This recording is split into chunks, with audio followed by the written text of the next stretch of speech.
It's official. Official. A day will no longer last 24 hours. Earth's now spinning faster, literally, and our days are going to get shorter. At the moment, it's believed that the shortest day happened on July 10th, 2025. It was shorter not by much, just a fraction of a second, 1.36 milliseconds according to most sources, but still. And all because of the moon's position messing with Earth's rotation, just enough to speed things up. If it turns out to be not a one-time thing and Earth keeps spinning faster, it could be the start of a big mess. All our time stuff like GPS, the internet, atomic clocks, even how countries keep time, depends on the day being 24 hours. But if the planet speeds up, those systems could totally freak out. Clocks would get all out of whack, and anything that needs perfect timing could go sideways. We're talking about more than just a few lost seconds. This could shake up everything. Flights, money transfers, basically how we live day to day. We'll have to rethink how we measure time. Are you ready for that kind of chaos? Now, normally a day is 24 hours, or 86,400 seconds, because that's how long it takes for the planet to do a full spin. But Earth's rotation isn't always stable. A bunch of things influence it, like where the sun and the moon are or how the planet's mass is balanced. Earth is like a giant spinning top, and anything can throw it off rhythm. But our planet has been slowing down for a long, really long time.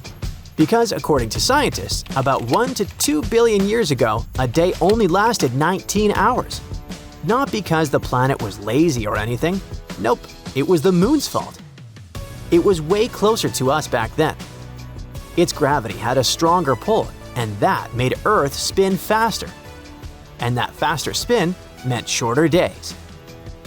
The thing is, the moon is slowly drifting away from Earth, and as it does, Earth's rotation slows down, and our days get longer over time. But during that billion-year window, something weird happened. The moon kinda just hovered at a certain distance. It wasn't moving out, it wasn't pulling harder. It was like it paused. And that pause locked us into 19-hour days for what scientists are now calling a boring billion. It was a time when pretty much everything on Earth slowed down. Tectonic activity was stable, the climate wasn't doing anything weird, and even life kind of plateaued. Now, let's get into the sciencey part. The moon's gravity controls our ocean tides. That's what slows down Earth's spin. But the sun pulls on Earth too, just in a different way. When sunlight hits Earth's surface and heats it up, that creates what's called solar atmospheric tides, and those can actually speed up Earth's rotation. Right now, the moon's gravitational tides are about twice as strong as the sun's atmospheric tides, which means the moon is in charge when it comes to Earth's spin. But back in the boring billion, the sun and moon were basically in a tug-of-war with equal strength. This phenomenon is called tidal resonance. It's like Earth hit a cosmic pause button. If the moon hadn't backed off, we might still be living in a 19-hour day world right now.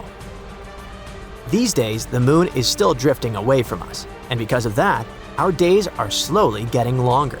Until lately, things have gotten weird. In the last few years, scientists noticed that Earth hasn't been sticking to schedule. In fact, it's been spinning faster, and I mean record-breaking fast. Back in 2020, Earth started picking up the pace more than it had since scientists started clocking it in the 70s. Then came July 5th, 2024, the shortest day ever recorded. We lost 1.66 milliseconds.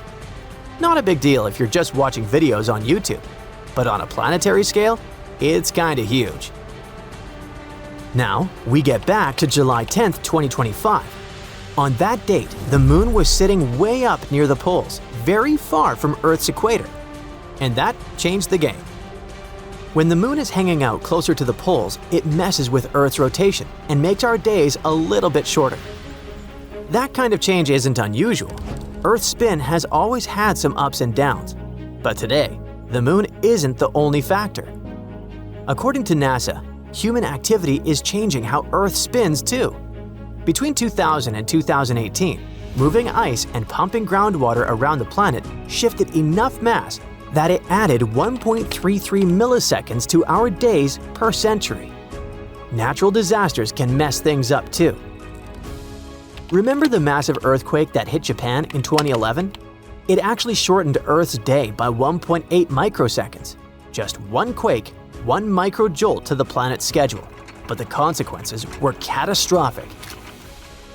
On March 11, 2011, at exactly 2:46 p.m. local time, a huge earthquake hit off Japan's east coast.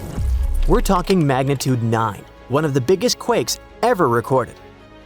The epicenter was about 80 miles from Sendai and over 230 miles from Tokyo. Japan's main island shifted 8 feet. Yes, the ground moved and whole cities literally slid, but it didn't just shake buildings and trigger a tsunami. The quake was so strong it redistributed Earth's mass, like shifting weights around on a spinning top. When you do that, the top spins differently. Same deal with Earth. The movement of tectonic plates was enough to tweak the whole planet's rotation. The thing is, the earthquake moved land and shifted Earth's figure axis. That's the axis our planet's mass balances around, by 6.5 inches. That's separate from the north-south spin axis, which we rotate on daily at about 1,000 miles per hour. But still, that shift was enough to make Earth wobble differently as it was spinning.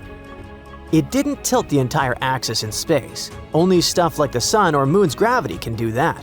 But it was still a major shakeup, no pun intended. And it wasn't the first time this had happened. The 2004 Sumatra quake, a staggering magnitude 9.1, sped up Earth's spin and cut 6.8 microseconds off the day. Chile's 2010 quake took off another 1.26 microseconds. Every time one of these mega quakes hit, it's like Earth gets a tiny jolt, spinning just a hair faster. And it might not be over. For example, that March 11 quake unleashed more than 80 aftershocks that were magnitude 6.0 or higher. Long after, some of those aftershocks were still tweaking the day length. It was very subtle, changes in millionths of a second, but real. But the thing is, even the seasons can mess with how fast Earth spins. A geophysicist from the University of Liverpool has explained it like this. There's way more land in the northern hemisphere than in the south. So, during northern summer, trees grow leaves, and that leaf mass moves upward, farther from Earth's center. And it sounds pretty harmless, right? But no, that tiny shift actually slows down our planet's spin, just a bit. Think about a figure skater arms in, they spin faster. Arms out, they slow down. Same with Earth. When its mass shifts away from the core, it rotates more slowly. So yeah, in the summer, Earth literally chills a bit, spin-wise. Now you don't panic about your day suddenly feeling longer yet. Your clock is still gonna say 24 hours. That's just how our timekeeping works. As for these differences, they're milliseconds. You'd never feel it. But the problem is that over time, it all adds up. If the planet ever spun slow enough that we were off by more than 0.9 seconds, then we'd have to do something. That's when the International Earth Rotation and Reference System Service steps in. These are the people who keep tabs on Earth's spin, and if things drift too far out of sync with our clocks, they throw in a leap second to fix it. Yep, they literally add a second to the clock every now and then to keep Earth time on track. It's like the universe's version of a software update. In any case, with the moon slowly drifting away and Earth calming down, the fact that our planet is suddenly picking up speed, even just a little, makes experts and ordinary people raise their eyebrows. It's a reminder that even something as basic as a day isn't set in stone. The planet's moving quicker. Time is literally slipping. Something's shifting. That's it for today. So hey, if you pacified your curiosity, then give the video a like and share it with your friends. Or if you want more, just click on these videos and stay on the bright side.